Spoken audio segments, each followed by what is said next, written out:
И дење и ноќе, граѓаните и понатаму имаат обврска да се возат со запалени светла. Единствено, промени има и во казните.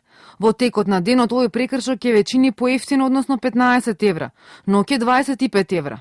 Ова не важи за велосипедистите и возачите на запрежни возила во текот на денот, освен во услови на намалена видливост.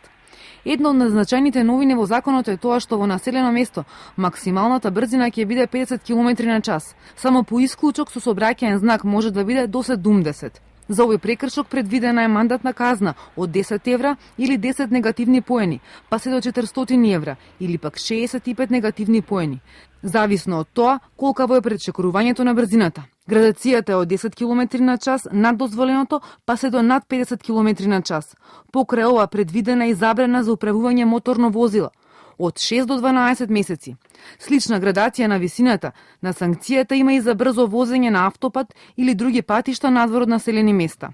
Мандатен платен налог од 40 евра или 25 негативни поени ќе добие возачот кој зборува на мобилен телефон додека вози, а законот предвидува и прекршочен платен налог од 50 евра за совозачот кој ќе го попречува возачот, односно ќе му го намалува вниманието. Од 225 до 375 евра се казните за возење под дејство на алкохол. И за ова висината на паричната санкција зависи од измереното присуство на алкохол во крвта. Паралелно ќе следи и забрана за управување на возилото од 1 година. Границата за возење под алкохол е уште пониска кај возачите професионалци и почетниците, изнесува 0,09 промили. Во законот е предвидено возачот на автобус или товарно моторно возило, кога излегува од гаража или двор и се вклучува во сообраќај, а при тоа видокот му е непрегледан од друго возило или објект, да постави лице кој ќе му помогне безбедно да излезе на патот. Доколку полицаец ве забележи дека ова не го почитувате, ќе ве казни со 35 евра. За оние пак што ќе се приклучат на пат од градилиште или земјен пат, без да ги исчистат гумите од земја и други остатоци, ќе добијат глоба од 100 евра или 35 негативни поени. Во законот е определено и во кои ситуации возачот може да ја употреби сирената на возилото. Звучниот знак на предупредување не смее да се состои од низа тонови од различен интензитет, стои во законот.